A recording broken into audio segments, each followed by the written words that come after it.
In January 1958, Soviet geologist Andrei Kapitsa stood on the Wilkes Land coast of East Antarctica, holding a photograph that would not appear in any published record. The image had been taken during a ground-penetrating radar survey, part of the International Geophysical Year expedition that 12 nations were conducting simultaneously across the continent. The photograph was included in his preliminary field notes.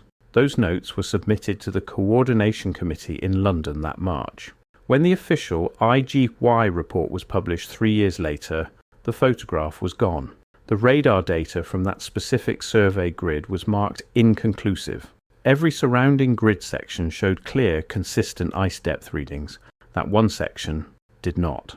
18 months after Kapitsa submitted his findings, those same 12 nations signed a treaty that made Antarctica the only continent in modern history legally inaccessible to private exploration. The treaty was drafted, negotiated, and signed in 6 months. The timing matters because international treaties do not move that fast. The Law of the Sea Convention took 9 years to negotiate. The Outer Space Treaty took 3. The Antarctic Treaty took 6 months from the first formal proposal to signed ratification. Something created pressure. Something made 12 rival nations locked in Cold War territorial competition over a frozen continent agree to suspend all sovereignty claims, lock Antarctica behind mutual inspection protocols, and bar independent access to an entire landmass. The official story calls this diplomacy. The structure calls it something else. Here is the version you were taught. The International Geophysical Year ran from July 1957 through December 1958 as a global scientific collaboration. 67 nations participated, 12 focused on Antarctica. They shared research freely. They built stations. They conducted atmospheric studies, geological surveys, and ice core measurements. When the year ended, those 12 nations realized they had created something fragile and valuable, a model of peaceful cooperation on a continent no one owned. To preserve that cooperation, they negotiated the Antarctic Treaty. The treaty froze all territorial claims. It reserved Antarctica for peaceful scientific purposes only. It prohibited military activity. It became a triumph of reason over Cold War suspicion, a rare moment when science transcended politics. That is the story in textbooks, museum exhibits, and documentary voiceovers. It sounds noble, it sounds logical, it sounds complete, but it skips what happened during the 18 months between the end of the IGY and the signing of the treaty. It skips the pressure, it skips the speed. Most importantly, it skips Grid 47. The IGY officially concluded in December 1958. Preliminary reports began circulating internally through early 1959. The Soviet Union proposed Antarctic treaty negotiations in May 1959. By June, 12 nations had convened in Washington. By December, the treaty was signed. That is not the timeline of careful diplomatic deliberation. That is not the timeline of balanced international consensus building. That is the timeline of coordinated urgency. The question is not whether they moved fast. The question is what they were responding to. The answer begins with one Soviet traverse into the interior of East Antarctica and one grid section where the radar readings refused to make sense. November 1957. Kapitsa led a team from the Soviet coastal base deep into the ice plateau that covers the eastern interior of the continent. They were equipped with newly developed ground-penetrating radar technology, field-tested for the first time at scale during the IGY. The technology was straightforward in principle. Electromagnetic pulses penetrate ice. The pulses bounce back from bedrock or other density changes below. The return time indicates depth. The mission objective was equally straightforward. Measure ice thickness across the interior to map the underlying continental geology. This was not exploratory science. This was systematic surveying. Across most survey grids, the radar worked as designed. They recorded ice columns between 2.5 and 4.2 kilometers thick across vast sections of the East Antarctic Plateau. The data was consistent. The bedrock profile was legible. The measurements matched theoretical models. Then they reached Grid 47 in the Wilkes Land Basin interior. The radar returns showed something different. Signal fragmentation, partial absorption, the kind of reading that indicates either empty space beneath the ice or material composition, radically different from the surrounding ice column structure. The official interpretation in Kapitsa's draft notes described it carefully: anomalous subsurface density variation. His personal field log, declassified in 1991 and archived in Moscow, used slightly different language: possible cavity or structural non-uniformity beneath ice at depth inconsistent with regional geological baseline. That phrasing matters. Radar does not see cavities. Radar sees what interrupts the electromagnetic signal during its passage through solid matter. In a solid ice column miles thick, signal interruption means one of two things: liquid water where solid ice should be, or an absence of ice entirely where the surrounding terrain suggests continuous glacial coverage. Liquid water beneath miles of ice requires sustained geothermal heat from below. Absence of ice in a region buried under kilometers of glacial accumulation implies something even stranger: either localized melting that has persisted for geological timescales, or subsurface voids that predate the current ice sheet formation. Grid 47 was not positioned over a known volcanic zone. The nearest confirmed volcanic activity was hundreds of kilometers away along the coast. If the heat source was significant enough to maintain liquid water at that depth in a geologically stable continental interior zone, it would need to be regionally substantial, not an isolated anomaly. That distinction is not academic. Geothermal features do not appear in isolation. They indicate larger subsurface geological structures. Heat gradients of that scale suggest either tectonic activity that current geological surveys had missed, or access to lower ice strata with formation histories that do not match the accepted timeline of Antarctic glaciation. Either interpretation destabilizes the existing model. Both interpretations suggest that what lies beneath the Wilkes Land interior is not what the official ice core chronology predicted. Now, step back to the institutional framework that governed how that information moved through the international system. The IGY operated under strict mandatory data sharing protocols. Every participating nation submitted field data to the Special Committee for Antarctic Research in London. SCAR was not an advisory body. It was the coordinating authority. It compiled findings from all 12 national programs, reviewed the data for consistency and completeness, and published unified reports meant to represent the collective scientific achievement of the entire IGY effort. Submission to SCAR was not optional. It was the condition of participation. Grid 47 data was submitted to SCAR in March 1958. Kapitsa's preliminary notes, including the photograph, were part of that submission. By the time SCAR's official report was published in 1961, 2 years after the Antarctic Treaty was signed, Grid 47 was listed simply as an incomplete survey zone. No explanation was provided for why a section entirely surrounded by complete data grids with clear readings remained incomplete. No technical justification was offered for why the radar had functioned perfectly in every adjacent section, but failed in that one location. No follow-up survey was authorized. No additional data was requested. The grid was voided from the official record. Kapitsa was removed from all Antarctic postings after 1959. He never returned to the continent. His career continued in other capacities within the Soviet Academy of Sciences, but his fieldwork in polar regions ended the year the treaty was signed.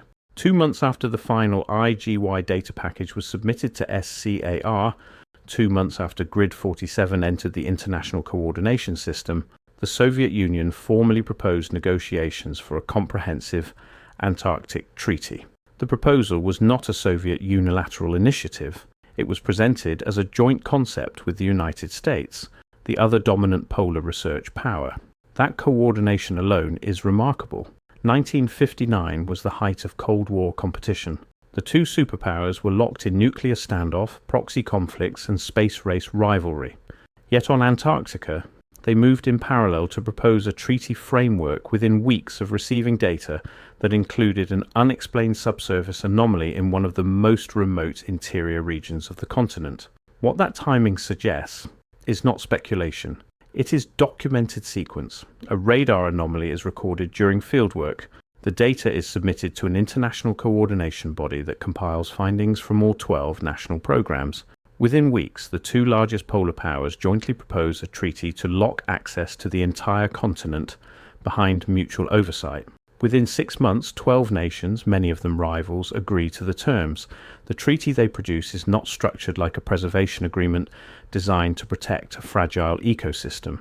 It is structured like an access control framework designed to ensure no nation can act independently without the others knowing. Article 1 declares, Antarctica shall be used for peaceful purposes only. Military bases are prohibited. Weapons testing is prohibited. Nuclear explosions are prohibited. Article 4 freezes all territorial claims, does not recognize them, does not void them, simply suspends them indefinitely in legal limbo. 7 nations had made overlapping territorial claims before the treaty. Those claims remain formally asserted, but legally inoperative. Article 7 mandates that all stations, all installations, all equipment and all expeditions are subject to inspection by any treaty signatory at any time without advance notice. Observers from any signatory nation can demand access to any facility, any research site, any operational base.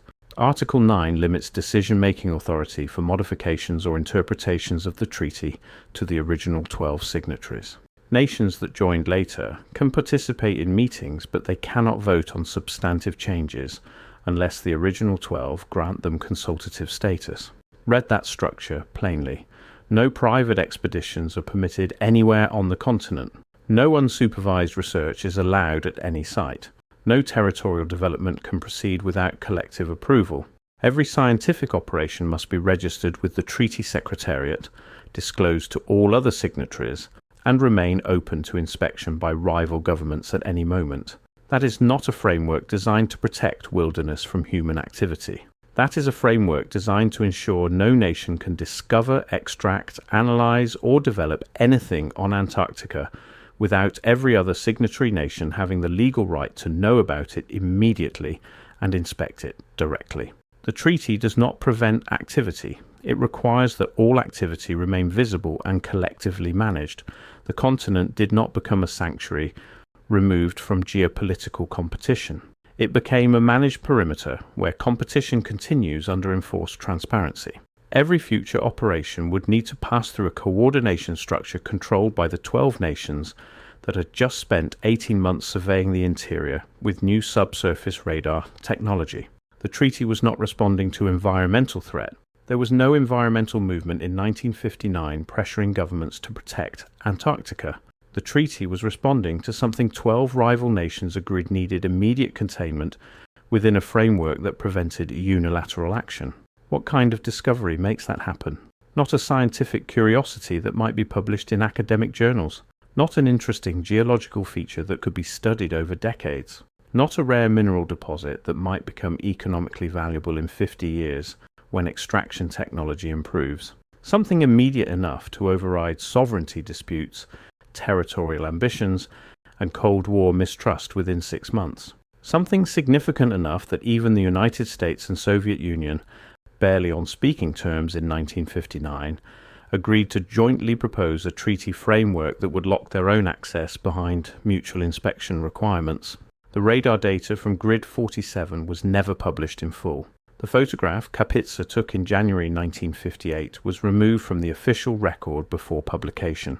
The survey grid itself was voided from SCAR's final report, and the nation that conducted the survey proposed the treaty 2 months after submitting that data to the International Coordination System. The treaty's language is careful. It does not say Antarctica must remain untouched forever. It says decisions about Antarctica must remain collective. It does not say protect the environment from all human activity. It says no one extracts, drills, develops or claims without everyone's approval. The difference matters.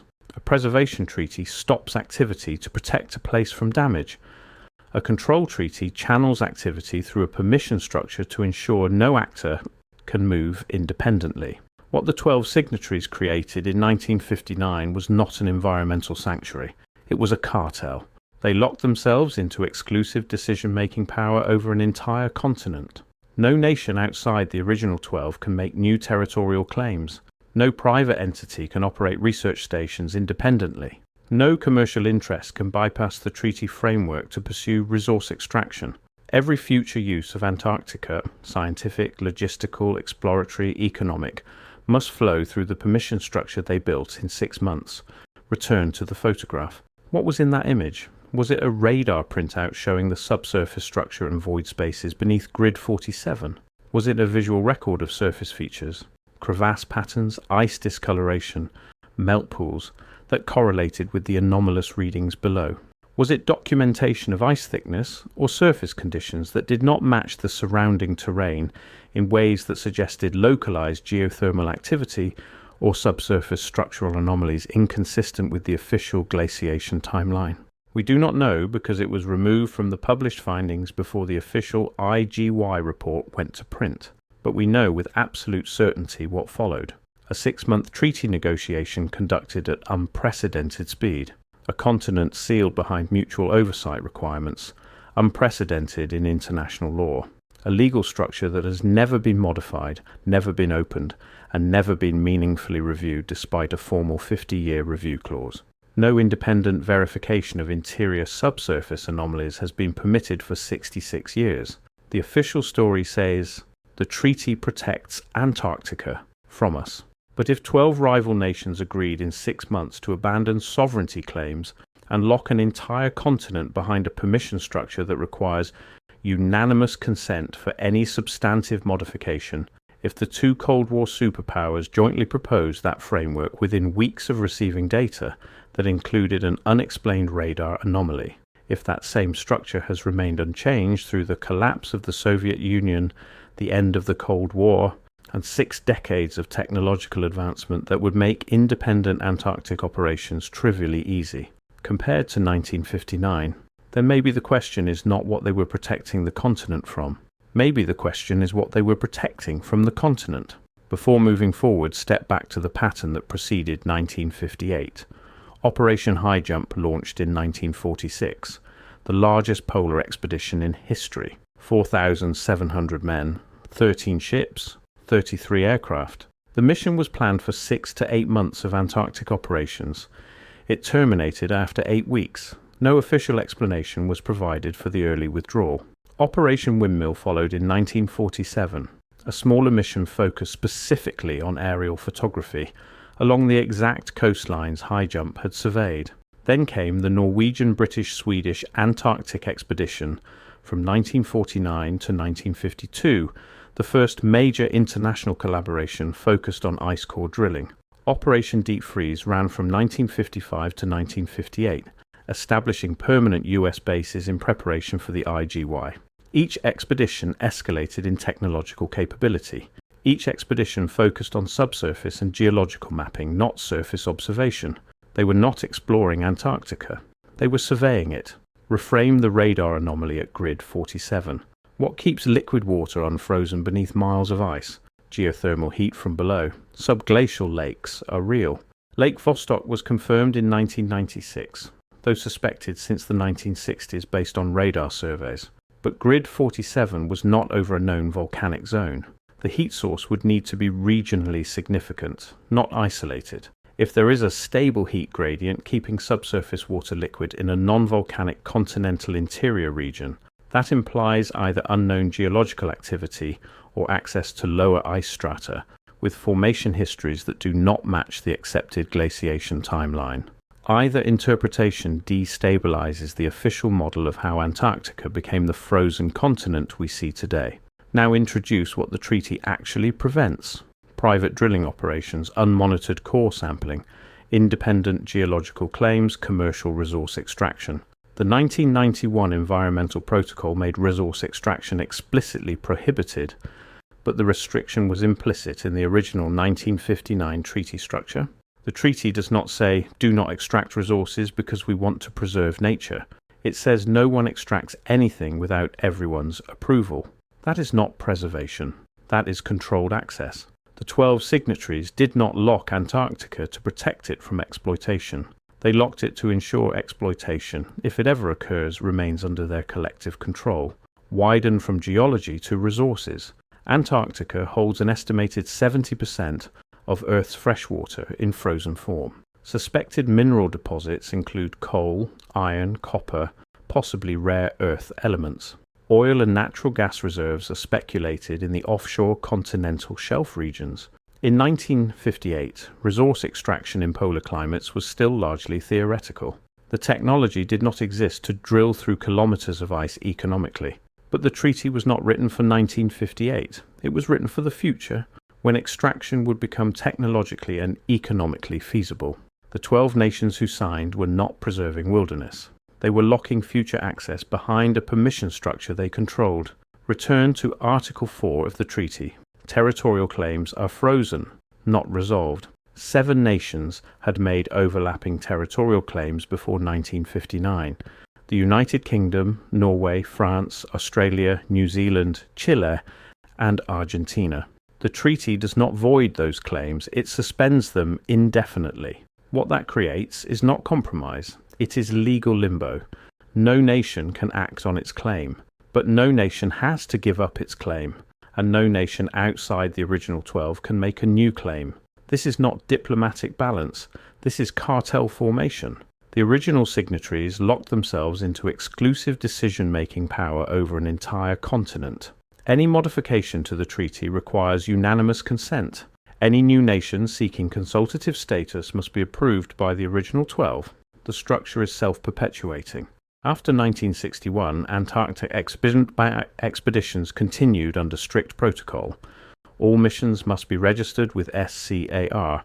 All findings must be submitted to treaty signatories. All stations remain subject to inspection. No independent verification is allowed. What happens to anomalous findings under this structure? They circulate only within the treaty framework. Public-facing science focuses on climate research, biology, ice core climate records. Geological surveys of the deep interior remain internal. Consider the Soviet drilling program at Vostok Station. Drilling began in the 1970s. By 1998, the drill had reached 3,623 meters depth. Lake Vostok was confirmed beneath the ice. The drilling halted 130 meters above the lake surface. The official reason given was environmental protocol requiring impact assessment. That was 27 years ago. Drilling has not resumed. The lake remains sealed. The treaty includes a review mechanism. After 50 years, in 2009, any signatory can call for modification discussions. If unanimous agreement is not reached, any party can withdraw with 1 year's notice. 2009 arrived. No signatory called for review. No modifications were proposed. No nation withdrew. The treaty continued unchanged. The structure remained sealed. That silence is not coincidence. 50 years is sufficient time for geopolitical alignments to shift completely. The Cold War ended. The Soviet Union collapsed. China became a major treaty participant. New technologies made Antarctic operations vastly cheaper and easier than in 1959. Yet not one of the now 54 treaty signatories suggested opening the framework for review. The original 12 nations, whose geopolitical rivalries supposedly made the 1959 agreement so remarkable, all agreed the structure should continue exactly as written. Acknowledge what this interpretation rests on. 1 voided radar grid, 1 removed photograph, 1 unusually fast treaty negotiation, 1 pattern of subsurface focused surveying preceding the treaty. Acknowledge what is speculative, the exact nature of what Grid 47 indicated. Whether the treaty speed was direct reaction or coincidence. Whether the heat source beneath Wilkes Land connects to larger subsurface structures. But state plainly what is not speculative. The treaty's access control structure is documented fact. The inspection clause is written into Article 7. The unanimous consent requirement for modifications is written into the amendment procedures. The 50-year silence in 2009 is recorded history. The removal of Grid 47 from SCAR's published findings is documented in the archive comparison between preliminary submissions and final reports. The pattern is legible even where certainty is partial. 12 nations conducting the most technologically advanced polar surveys in history suddenly agree to lock the entire continent behind mutual oversight within months of completing those surveys. The nation that documented the most significant subsurface anomaly proposes the treaty 2 months after submitting that data. The treaty structure prevents any future actor, national or private, from conducting independent operations without disclosure and inspection. That structure has never been modified despite a formal review mechanism and 5 decades of technological change that would make independent Antarctic research trivial compared to 1959 capabilities. The original photograph that prompted this sequence was removed from the public record before publication, returned to Kapitsa's missing image one final time. Was it a radar printout showing void spaces or liquid water where solid ice should extend for kilometers? Was it a core sample photograph showing ice strata with formation patterns inconsistent with the accepted chronology? Was it surface evidence, melt pools, crevasse patterns, thermal venting, indicating subsurface heat sources in a region that should be geologically dormant? We do not know. It was removed before the IGY findings went public.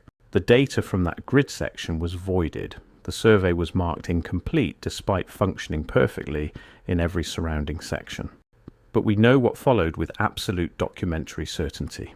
A 6-month treaty negotiation conducted at a speed unprecedented in modern international law, a continent sealed behind mutual oversight requirements found nowhere else in treaty history. 66 years of controlled access enforced by unanimous consent modification procedures, a formal 50-year review opportunity in 2009 that every signatory nation declined to invoke. No independent geological surveying of the deep interior permitted outside the treaty framework. No private expeditions, no unmonitored drilling, no unsupervised core sampling.